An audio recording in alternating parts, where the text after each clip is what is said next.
दो प्राणी हैं और उनमें भेद भिन्नता है। अज्ञान के कारण एक अशुभ की ओर प्रवृत्ति करता है और एक श्रद्धा अथवा ज्ञान होने से शुभ की ओर प्रवृत्ति करता है। दोनों जीव एक परिवार के हैं मान लो, अथवा और कोई जीव जंतु मान लो, ऐसा भेद क्यों होता है? अज्ञान एक ऐसा अंधकार है, उसमें हम चल नहीं सकते। अंधकार होते हुए भी यदि कोई रास्ता जानता है तो वो उस अंधेरे में भी वह चला जाता है, चला जा सकता है। एक भ्रमर है और वह सुगंधि की ओर ही चला जाता है। यदि सुगंधि नहीं मिलती है और कोई गंध जो बदबूदार है वह मिलता है तो उस ओर वह नहीं जाता। एक वह है जो सुगंधि की ओर न जा करके उसी मल की ओर ही चला जाता है। दोनों भ्रमर जैसे लगते हैं, दोनों काले होते हैं, किंतु एक का विषय इष्ट रहा है मल को ही, और एक भ्रमर है सुबह उठ करके वो यात्रा करता है, सबको पार करता चला जाता है और जहां से गंध आ रही हो उसी ओर उसकी प्रवृत्ति हो जाती है। वो भ्रमर क्या सोच रहा है? वह भी गंध है, ये भी गंध है, किंतु वह फूलों के ऊपर ही बैठता है। फलों के जो फल अच्छे सुगंधित है उसी के ऊपर बैठ रहा है, बल्कि वह बैठता भी नहीं, किंतु उसके ऊपर मंडराता हुआ गुनगुन संगीत सुनाता हुआ कभी कभी थोड़ा सा धक्का लगता है तो वह फूल हिलने लग जाता है। देखा कभी आप लोगों ने दृश्य?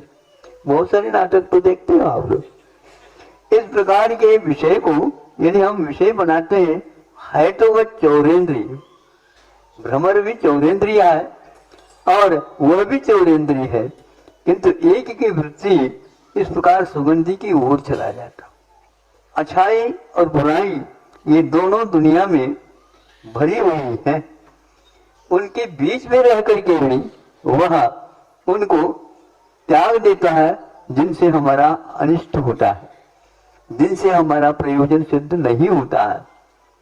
तो भ्रमर में और उसको क्या बोलते हैं, मल को ले जाता, गुरमिला, गुरमिला ऐसा। आप लोगों के महाराष्ट्र में उसका नाम क्या है पता नहीं? गूंगा, मूंगा, मूंगा, हाँ ठीक ठीक ठीक, भूंगा, हाँ।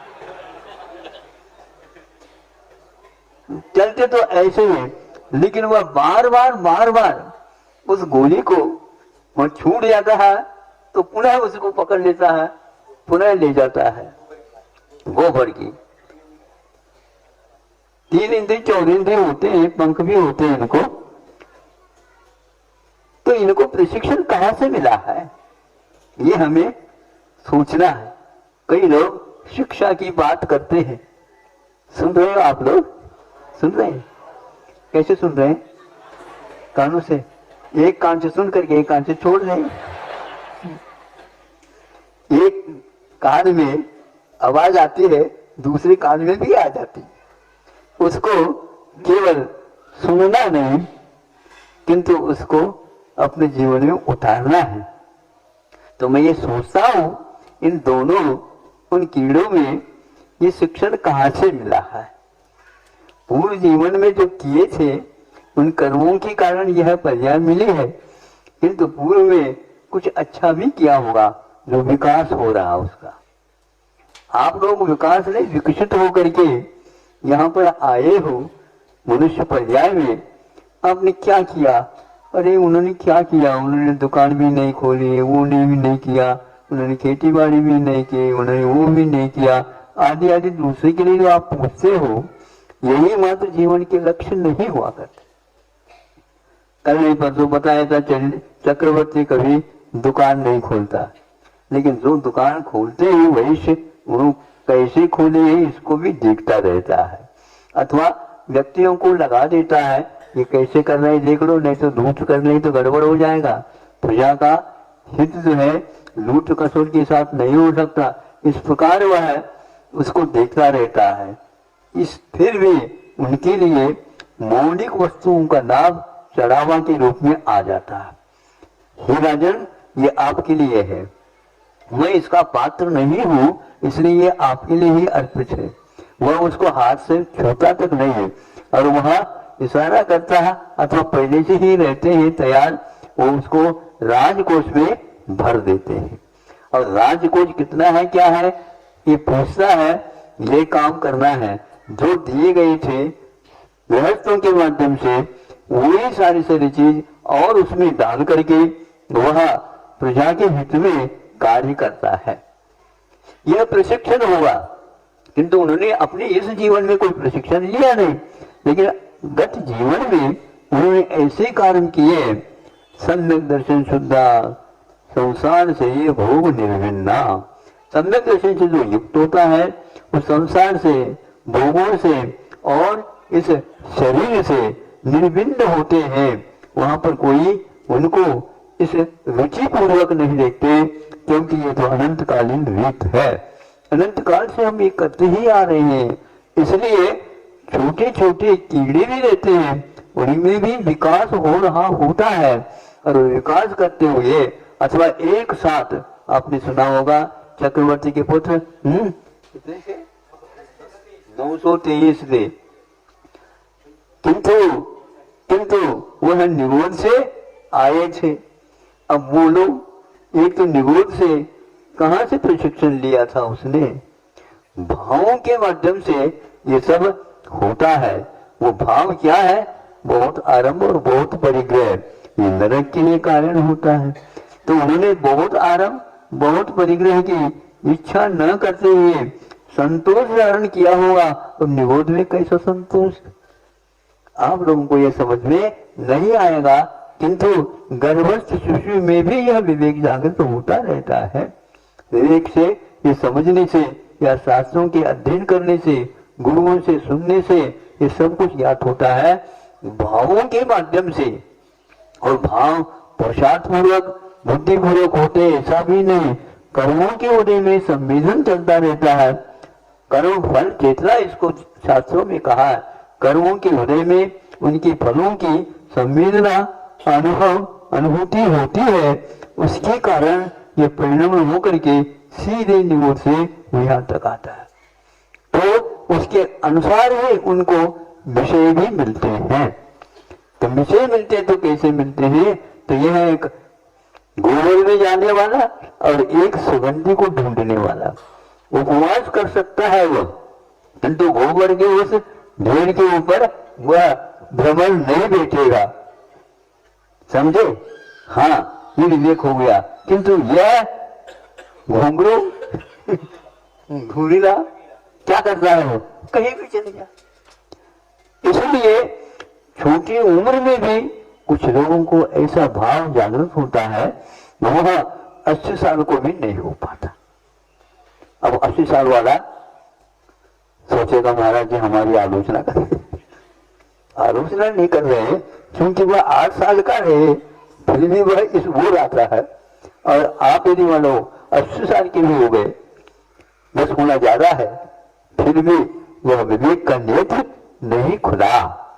आप लोगों को चाहिए, इन आंखों से तो पंचेंद्रिय विषयों का ही ग्रहण होता है, किंतु भेद में आंख खुलती है तब वह 80 साल में भी खुल सकती है, नीचे भी खुल सकती है और नहीं भी खुल सकती। भगवान हमारी वह आंख खुले और विवेक के साथ। आप लोगों ने श्रीफल चढ़ाया होगा, श्रीफल में भी आंख रहती है, उसमें 3 आंख होते हैं, लेकिन तीसरी आंख जिसको खुली हो रहती है उसको एक प्रकार से भगवान परमात्मा कहा जाता है।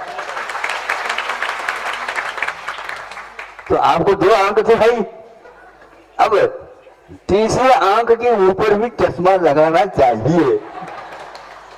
यदि नहीं दिख रहा है तो नंबर देख लो, बाजार में कहीं जाओगे तो दुकान में वो नंबर नहीं मिलेंगे, लेकिन यहाँ पर अवश्य नंबर मिलेंगे। तो तीसरी आंख खुल जाए, इसलिए आप बाहरी आंखों की शल्य चिकित्सा के बारे में सोचते रहते हो, कभी अपनी भीतरी आंख की शल्य चिकित्सा कब होगी भगवान? और आप जैसे हम भी 3 आंख वाले हो जाए, ये 2 आंख तो काम नहीं करेगी, खुली रहेगी, किंतु भीतरी आंख ज्ञान की वो खुल जाएगी, जिसके द्वारा सालों का नाम, त्रिलोक का नाम, यद विद्या दर्पणाए थे। महाराज जी रत्न श्रावकाचार्य का आप लोगों को स्वाध्याय सुना रहे हैं और करा रहे हैं। उसमें क्या है? दर्पणाए थे, जिनका ज्ञान और विद्या कैसी है? दर्पणवत।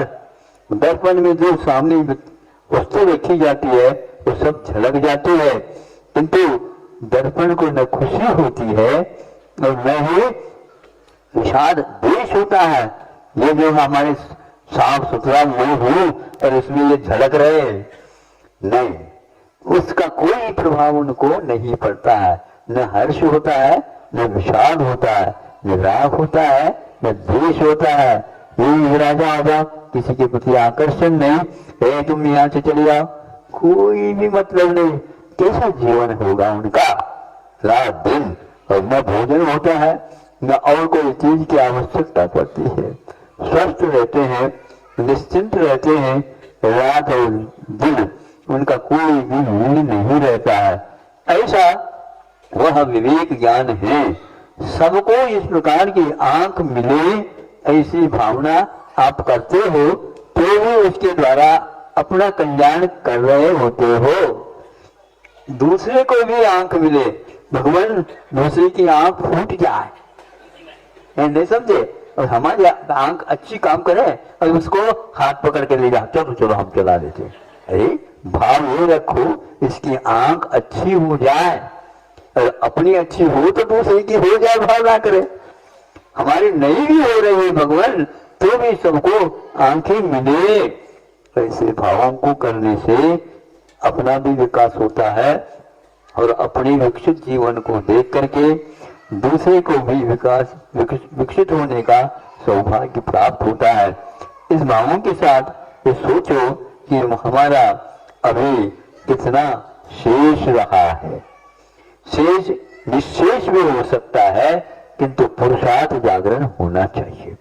ये सुनने से, शब्दों के अर्थों की ओर उपयोग जाने से निश्चित रूप से आपका विकास अवश्य हो सकता है। हो इन्हीं भावनाओं के साथ आप लोगों को रात दिन परस्पर उपग्रह जीवाना इस सूत्र को देख करके हमेशा इसके अर्थ की ओर ध्यान दे देना चाहिए। अच्छा प्रभु की जय।